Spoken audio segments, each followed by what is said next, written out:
Hija, ¿has hecho los deberes? Hija, Estoy viendo la tele.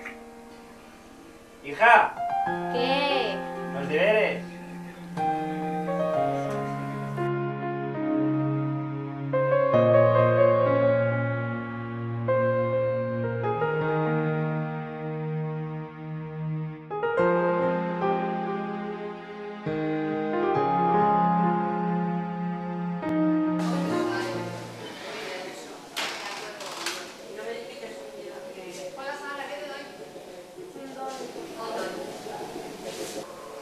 Me conecté en un chat ayer, ¿Así? súper bien, he hecho un montón de amigos, un montón de gente del barrio, ¿Cómo se llama ese chat?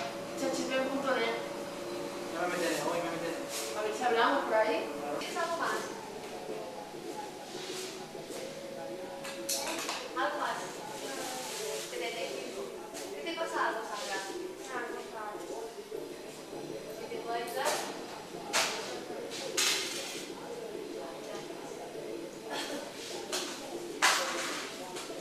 ¿Te salgo?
Es el primer día. Un poco perdida, pero bien.